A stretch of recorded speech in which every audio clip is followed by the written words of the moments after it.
And the sirens begin. Hello, everyone. Did you miss me? I missed you. It's been hours now. What a good day yesterday, though. The first day 1 week ago was so wonderful. All of Mansfield was here. There was just something special that day. God's Spirit was alive, and of course, all the leftover food from Night to Be Much Observed didn't hurt either, but yesterday was equally good. It took a while to get there, but wasn't it fun to be together with other congregations for the first time since before COVID? It was very enjoyable talking to people I hadn't seen in that time. It was a great day. We enjoyed the services. We enjoyed the setting. People could go out for walks, and the food was wonderful. Time for lunch came. And we had signed up for the catered lunch, and they called out, "Senior citizen first." And I thought, all my dreams have come true. Because what other good reason is there to live for 69 years if you can't get a break in the lunch line? I should be embarrassed, but I'm proud to say I was first in line. And they did not ask for my AARP card, which I carry. It was great. And of course we learned a lot yesterday, and we sang together, and we prayed together, and we learned together. But one of the most enjoyable things for me was just seeing people and just having time to talk to people and learn what their lives have been like, and seeing that they're doing fine without me. The people are moving along, and of course there have been trials for people, and not everybody's with us anymore. It's been a hard 2 years, but it was a good day. And you've spent a lot of time sitting, I understand that. And there aren't many scriptures today. It'll be scriptural and it'll be biblical, but this is more of a continuation of me talking to my family, talking about our church family and personalities that have been in it both today and over the years.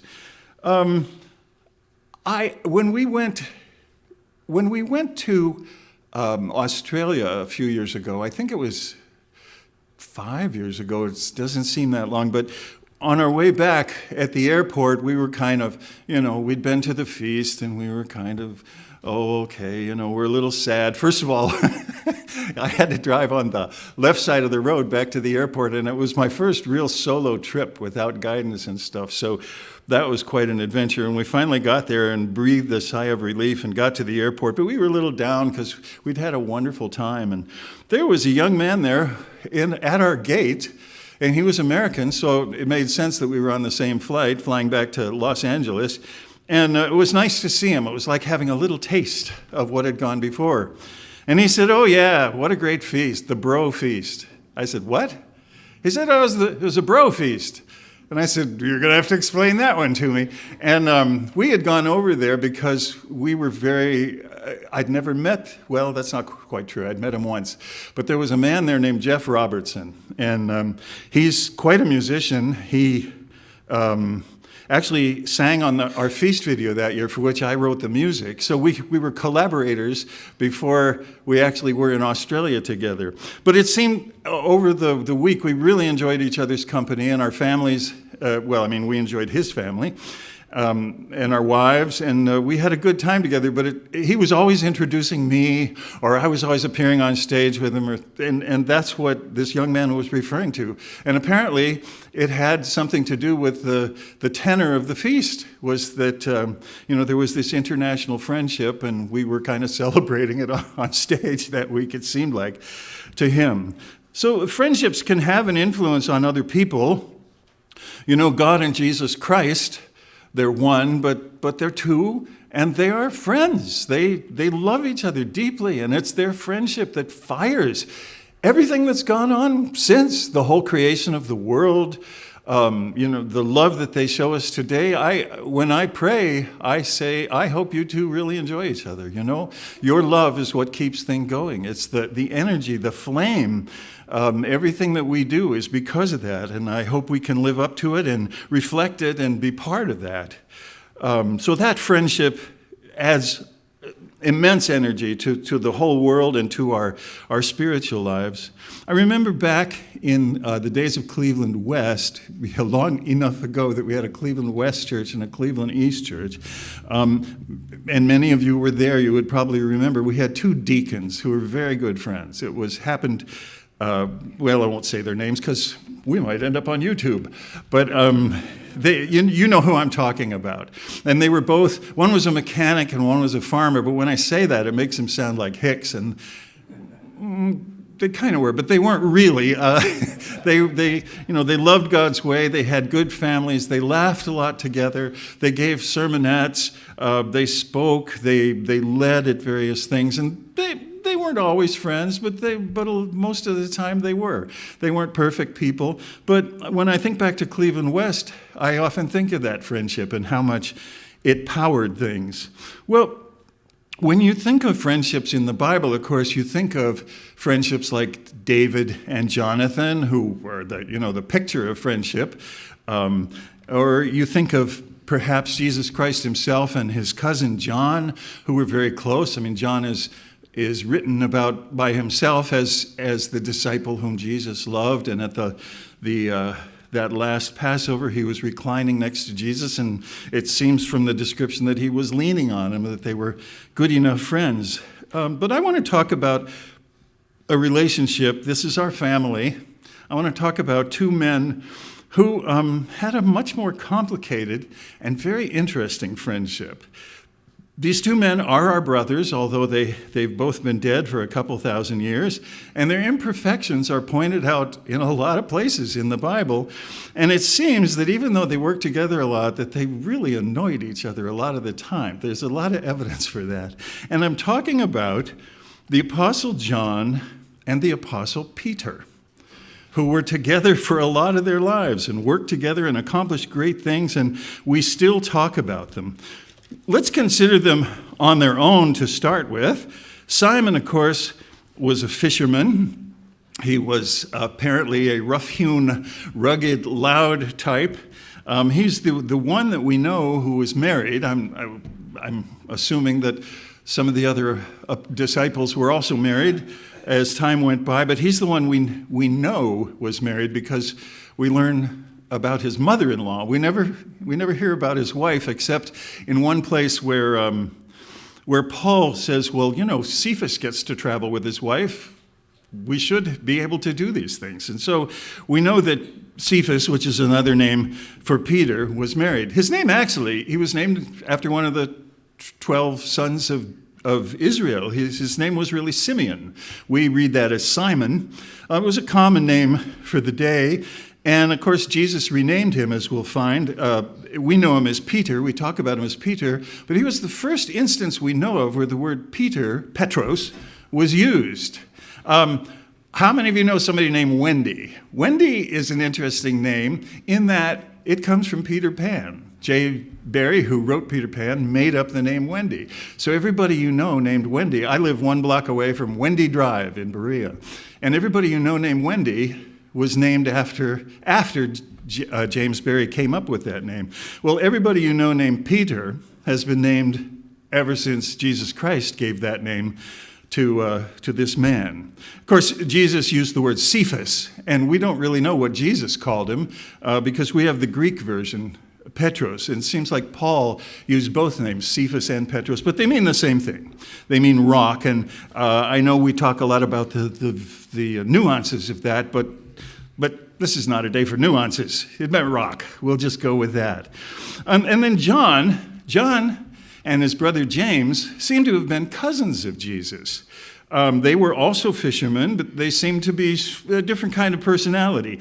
Their mother was probably Salome, and I say probably because there's various verses in the New Testament, and I'd be happy to show them to you, where at one point we have the mother of James and John standing next to Jesus' mother Mary, and at another point we have Mary's sister Salome standing next to her, and we infer that they're the same. They might not be. We'll find out when we talk to John in the World Tomorrow, but it does look like they were very close, and it does look like that they were cousins.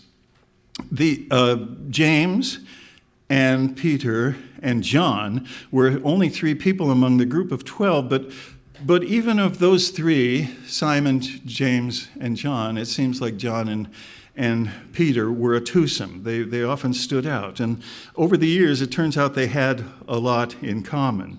The first encounter we have with Peter is a very interesting one, and we know it because, of all people, John tells us about it. And this is in John 1, the first chapter of John, and in verse 35. And there's a lot of interesting things happen in this short little account. John 1, starting in verse 35. And when we talk about John here, we're actually talking about John the Baptist, who was another distant relative of Jesus here. So some of these people knew each other before these events.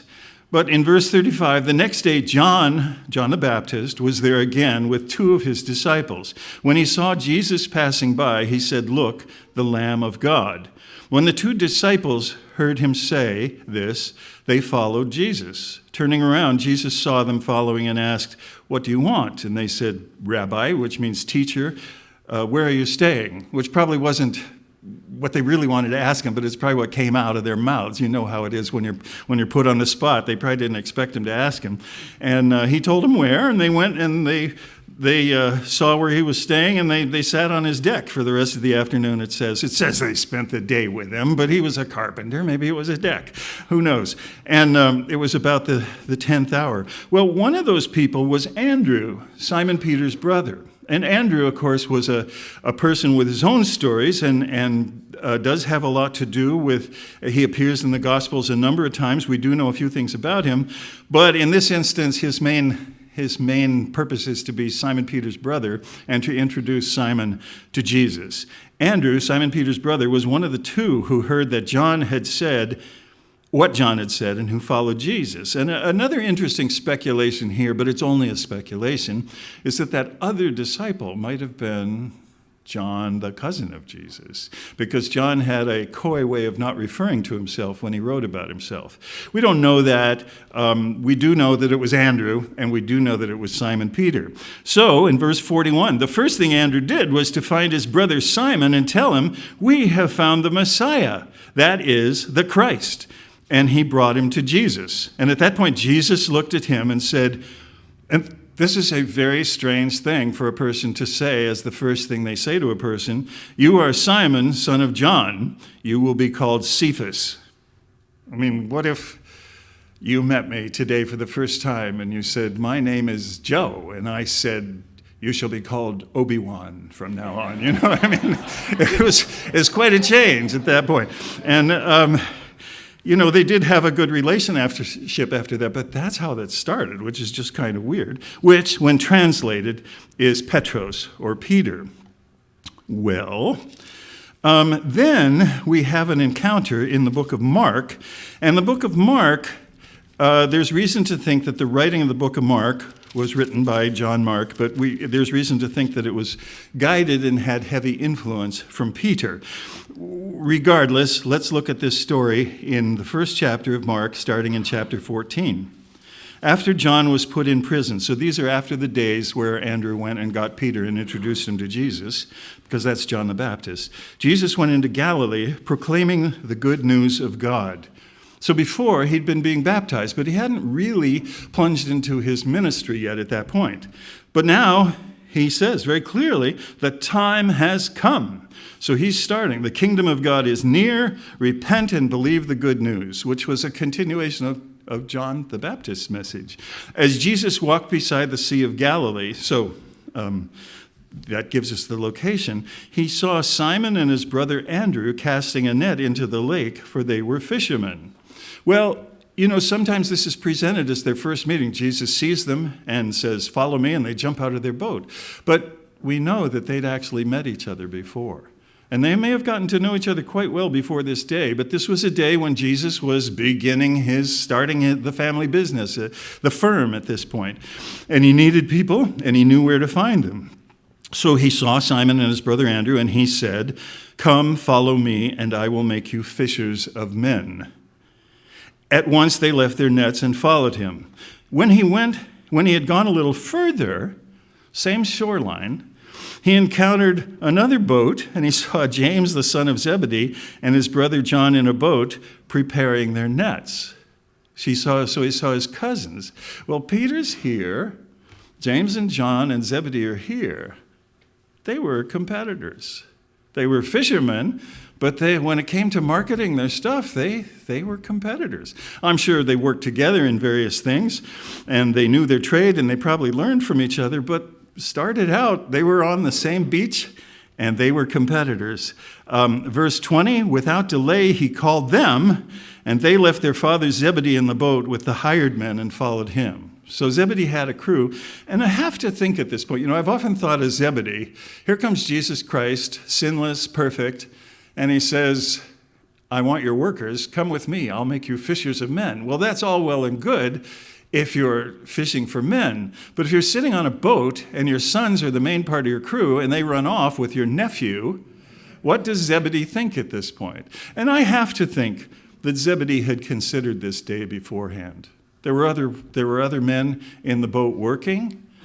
He had a crew still, and he knew Jesus, and he knew James, and he knew John, and he knew that there was already a relationship there. And he probably suspected that this day would come. He would talk to Mary. Mary knew quite a bit. Mary had talked to Elizabeth and Zechariah.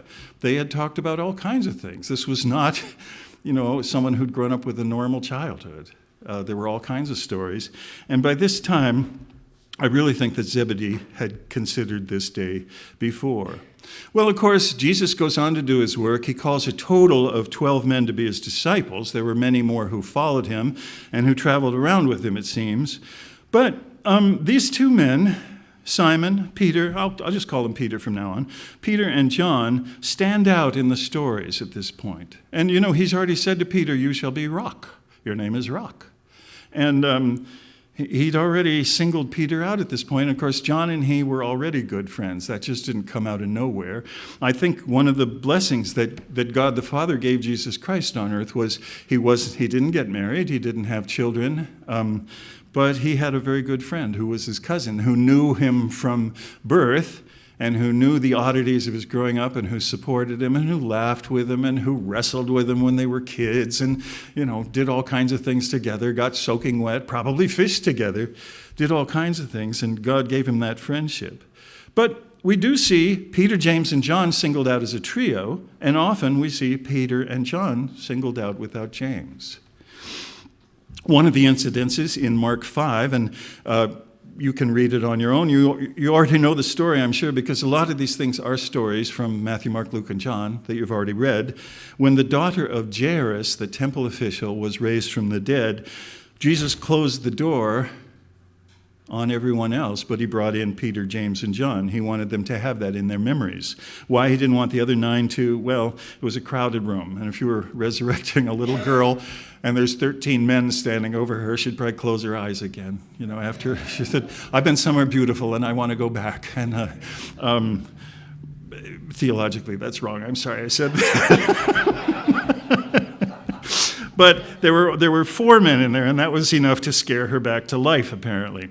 When they are at the house of the high priest, after Jesus has been taken prisoner, it's Peter and John who are there. And John is only mentioned as the other disciple, but it's fairly easy to tell from what they said that John was there. And one of the points of that is John heard Peter deny Christ 3 times. And that comes back to haunt them. At the Transfiguration, where Jesus talked with Moses and Elijah and was transformed with shining light, he took 3 men with him on that journey, which took days. So he left a lot of the world behind at that point, but he wanted Peter, James, and John to have this very much in their mind. Did Jesus know that James wouldn't live very long past Jesus' own death? Who knows? But James was the shortest lived of those 3, and after he died, of course, it was just Peter and John with those memories, those eyewitness memories at that point. When he went to the Garden of Gethsemane, he took all the disciples, but then he went aside with Peter, James, and John. These were people whose presence meant a lot to him. And the fact that they slept through him in his trials means that he really just wanted them there. They didn't really help him at all. But it meant something to him to have those 3 men there, regardless. When Mary Magdalene finds the tomb after Jesus has risen, when she finds it empty, who does she run to tell? Peter and John. And the implication is that Peter and John were together somewhere. So they had put aside some of their differences. Why do I say that they spent a lot of their time being annoyed with each other? Well, let's look at the evidence. In Mark 3 and 17, verse 17, and remember, this book has Peter's stamp all over it, even though it was written by John Mark. When you read in Mark 3 and verse 17, it's just naming the 12 disciples, and it actually uses the word apostles there too. And he trained them and to send them out to preach and to give them authority to drive out demons. Well, these are the 12. Simon, to whom he gave the name Peter, he wanted that in print. James, the son of Zebedee, and his brother John, to whom he gave the name Boanerges, which means sons of thunder. Now, what's that about? And why didn't John mention that in his own gospel? Because it's not really a compliment. It's making fun of James and John, which their cousin could do and which Peter could remember. If you turn to Luke 9, and we'll call Luke an impartial writer at this point, giving us a little more on this story. Luke 9 and verses 51 to 56. John the apostle, who's pictured at the Last Supper in frescoes, which don't need to be accurate at all, is vaguely effeminate and gentle and the one who leans on Jesus, and he's just a nice guy. Well, that John doesn't show up in this story. Where was I? Luke 9:51. As the time approached for him to be taken up to heaven, Jesus resolutely set out for Jerusalem. And he sent messengers on ahead who went into a Samaritan village to get things ready for him. But the people there did not welcome him because he was heading for Jerusalem. There was a lifelong friction there. When the disciples, James and John, saw this, that Jesus wasn't treated very well by them, they knew that he was the Messiah at that point. It was at that point of his ministry. They saw how he was being treated, and they said, Lord, do you want us to call down fire from heaven to destroy them? Would that even occur to you? Number one, that you had that power, but they were kind of glorying in the fact that they had a little power, apparently, over the spirit world at this point. They'd been given authority to cast out demons. They'd seen many things happen. They said, do you want us to call fire down from heaven to destroy them? Well, Jesus quickly rebuked them, and they went to another village. But that's where they get their name Sons of Thunder, because they were a little more bark than they were bite, and they tended to be a bit headstrong and a bit, at least in their thoughts, a bit violent. When John's mother, who we are saying was Salome, approached Jesus in Matthew chapter 20 with a question that just again wouldn't occur to me.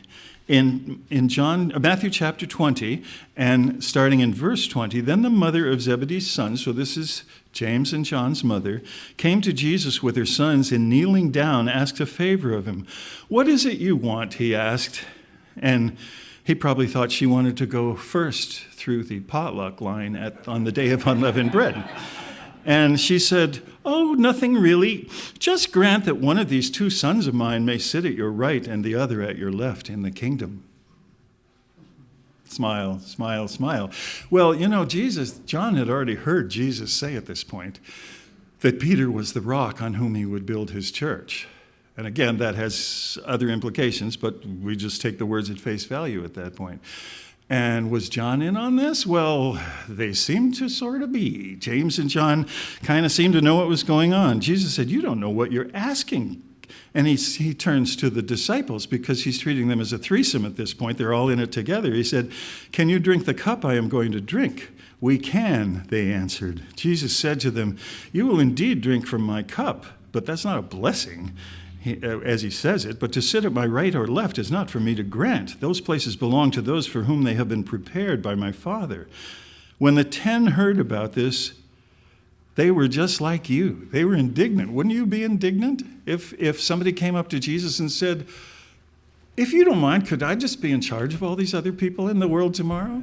Well, Peter heard this. He was one of the 10. This was not something that built brotherly love among the disciples. Well, Jesus, of course, used it as a teaching experience and explained to them that the rulers of Gentiles lorded over them and their high officials exercise authority, and not so with you. And you remember, he echoed that at that last Passover meal too. He said, you have to be servants. So he put a spin on it that made it part of his own work and hopefully taught an eternal lesson. But it had to have created a rift between those two and the others, and they knew they were doing it at the time. So John earns the full-fledged annoying medal. He got it. Also, he's described, and of course this could be humility too, he's described in his own writings as the disciple whom Jesus loved. Now, that's quite a thing to claim. Apparently, it was quite true. Peter probably never read his writings. But, it was obvious anyway, before John ever wrote a word, that John had rabbi's pet status at that point, that he was very close to Jesus. And Peter knew that. So there must have been a little bit of thought about that. In Matthew chapter 16, this is jumping into a big event, but these are where the words are spoken. In Matthew 16, starting in verse 13, Jesus, he's nearing the last part of his ministry on earth. And when Jesus came to the region of Caesarea Philippi, he said to his disciples, "Who do people say that the Son of Man is?" Jesus knew who the Son of Man was. He's asking for support here from his friends. He's under a lot of stress. He knows what lies ahead of him at this point. He wants support from people. And they replied, "Some say John the Baptist, others say Elijah, and still others, Jeremiah or one of the prophets." He said, No. He said, I'm talking about you. What do you think? And Simon Peter said, "You are the Christ, the Son of the living God," which is absolutely amazing. And as they say on the internet, he nailed it. Verse 17, Jesus said, "Well, blessed are you, Simon, son of Jonah. For this was not revealed to you by man, but by my Father in heaven. And I tell you that you are Peter, and on this rock I will build my church, and that the gates of Hades will not overcome it. I will give to you the keys of the kingdom of heaven. Whatever you bind on earth will be bound in heaven, and whatever you loose on earth will be loosed in heaven." And he warned his disciples not to tell anyone else that this was the Christ. He was just talking to them personally at this point. Well, that's quite a thing to hear. They all heard it. They heard that Peter would be a foundation of sorts for the New Testament church at that point. I get a little jealous of him at this point too, because when I think of keys, I think of piano tuners. And I think, why does he get the keys? I should be the person with the keys, But it was Peter. And, John must have heard that and thought, okay, Peter's got it over me. In Luke 22 and verse 24,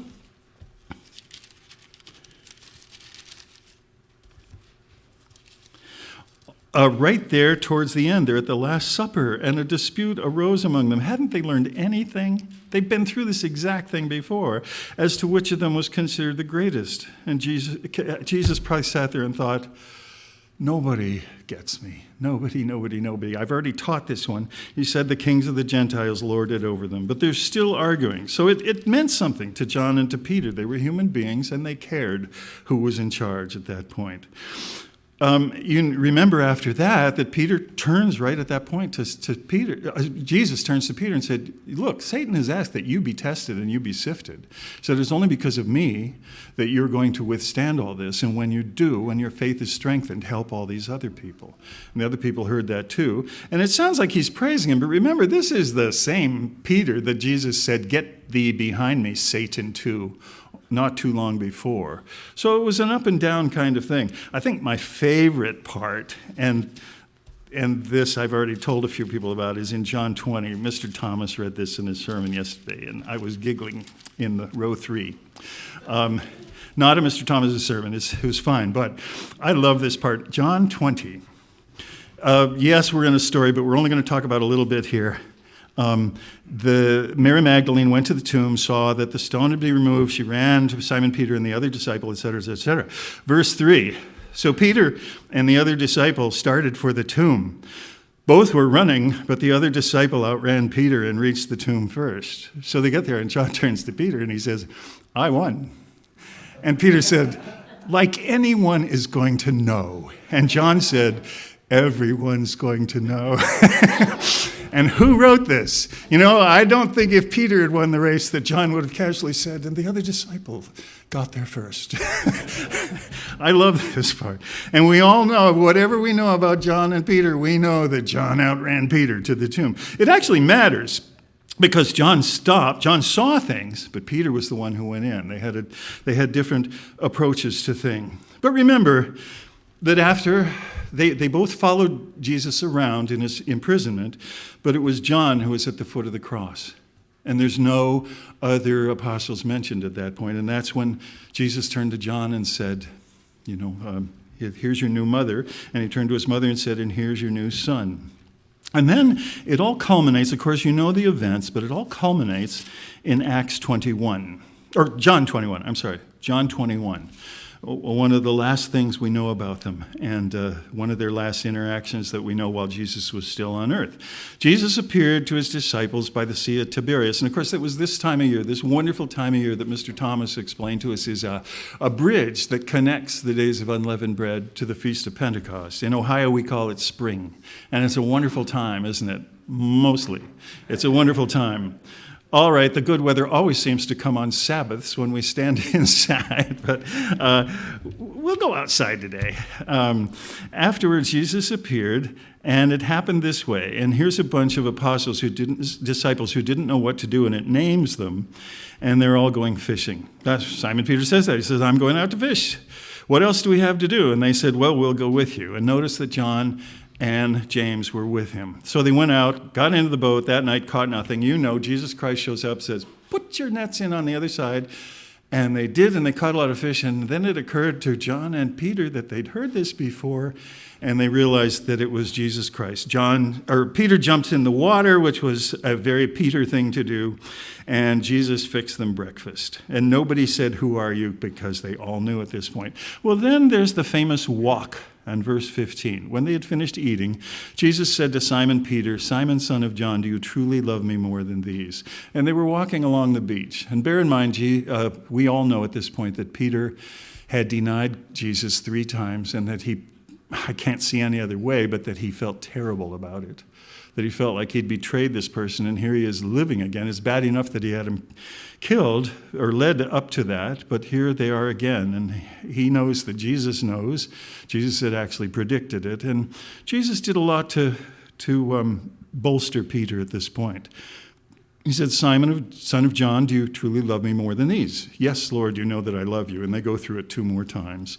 And Jesus said, and bear in mind, this is John who is writing this, I tell you the truth, when you were younger, you dressed yourself and went where you wanted. But when you are old, you will stretch out your hands, and someone else will dress you and lead you where you do not want to go. Jesus said this to indicate the kind of death by which Peter would glorify God. And then he said to him, follow me. So 3 times he bolstered Peter's confidence. He gave him a little bit of guidance about the future, but he said, follow me, that's your job. Well, Peter turned and saw that the disciple whom Jesus loved was following them at that point. This was the one who had leaned back against Jesus at the supper and had said, Lord, who's going to betray you? And when Peter saw him, the old feelings came back, like a family reunion, He said, Lord, what about him? Because he just said to Peter, what would happen to him? And he said, take care of my sheep, take care of my lambs. And he said, but him. And Jesus said, well, if I want him to remain alive until I return, what is that to you? You have to follow me. In other words, your following me doesn't have to do with him. You both follow me. You both have jobs to do. And, he could have said, come here, John. You guys hug each other. Come on. And he didn't. As if anything, he fed that little competition there. But remember that who wrote these words? John wrote these words, and the only way John could know about a private conversation between Peter and Jesus was if Peter told him about this conversation. So there is reason to think that they both grew up at this point and that they both put it aside. And John even says this is the disciple who testifies to these things and who wrote down that they were true. Well, let's turn to Acts 3. And in Acts 3, there's a new Peter and John. Remember that on the day of Pentecost, Peter was the one who gave them the powerful sermon that led to the baptism of thousands of people. The best sermons I've ever heard have never led to that. It was an incredible day. So Peter's already helping establish the church with the help of 11 other men and 120 other people to address the envelopes and put the stamps on them and mail them out. And Peter, in chapter 3, one day Peter and John were going up to the temple at the time of prayer, all 3 in the afternoon. They saw a man crippled from birth who was being carried to the temple gate called Beautiful, where he was put every day to beg from those going on into the temple courts. When he saw Peter and John about to enter, he asked them for money. Peter looked straight at him, as did John, and Peter said, "Look at us. Look." And so the man gave them his attention, expecting to get something. And Peter said, "Silver and gold I do not have, but what I have I give you. In the name of Jesus Christ of Nazareth, walk." And taking him by the right hand, he helped him up. And instantly, the man's feet and ankles became strong. He jumped to his feet and began to walk. And then he went with him into the temple courts, walking and jumping and praising God. When all the people saw him walking and praising God, they recognized him as the same man. So there was this wonderful, wonderful thing going on. In verse 11, it mentions that he was holding on to Peter and John. And they were all astonished. So there were 2 miracles worked here. There was the incredible miracle of the man walking, but there was also the miracle that Peter and John were working as a team. And although they weren't together the whole time after, it seems like they went different ways. They supported each other from that time on. We don't actually know what happened. There are things we do know about. They both became leaders in the church. They both went on to write, as we know. And sometimes people say, well, Peter couldn't have written those things. He was an ignorant fisherman. But we have 2 books in the Bible that have Peter's name on them. And as I said, it seems like, okay, so he couldn't write. So he had other people write them for him. So he had Mark write the Gospel of Mark, but had his own influence on him. He tangled with Simon Magus. Apparently Simon Magus went to Rome. That's the tradition. We don't really know that. But Peter seems to have gone to Rome to battle that kind of thing. And he wrote at least one of his letters from Rome. But interestingly enough, I don't know if you're aware of this, but there's a group in Rome who say that Peter started their church. Well, Peter, in his letter, refers to the whole city of Rome as Babylon. He was not crazy about the place, and he didn't like what was going on there. And that's his little clue to us down the thousands of years that he wasn't part of that. That's the clue that he left us. John, this was particularly meaningful, by the way, that he'd gone to Rome because it was a center of Gentile Christians. And as you remember, Paul accused Peter of hypocrisy in that department, that he tended to favor Jews over Gentiles. And Paul even says, I'm the apostle to the Gentiles, Peter's to the Jews. But at this point, Peter was there was a Jewish population there, but he was thoroughly immersed in a Gentile congregation. John was in trouble much of his life. For a supposedly gentle man, what's the surprise? He was the son of thunder. In one of his letters, it seems like even that perhaps he'd been asked not to attend services anymore. Can you imagine doing that to the Apostle John? It seemed like he trained people, Irenaeus and Polycarp, for the next generation of Christians. And they held to some of the teachings that we still know, which includes the Sabbath and the holy days and other things. We think that he lived to be a ripe old age, and he did most of his writing in his ripe old age. And Peter didn't actually read what he wrote. So they went on to build the church that we're still a part of today. And we've never met Peter and John, but we still need to thank them for what they did together. And sometimes I wonder if John didn't live to be a ripe old age because maybe Jesus said to God the Father, it does me good to have him around. And you think, well, what good would it do a spiritual God to have a human friend? Well, God had friends on earth. The Bible's full of them. I mean, he loved coming down and walking with his friends, with Enoch and Abraham and Jacob and other people. You know, he spent time with Elijah, Moses. God had friends. And I sometimes think Jesus would say, maybe just a few more years. And John lived to an embarrassing old age.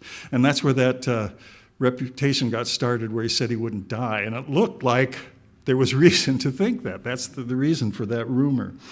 Well, in the world tomorrow, you'll get a chance, as we did yesterday, to sit down with these two men and with Peter's wife, maybe. I mean, maybe she'll be part of that, and many more people. And you'll get to hear these stories from their standpoint. And you think, I don't know, there's going to be a lot of people there. I don't think I can get a lunch date with Peter and John. Well, we'll have time.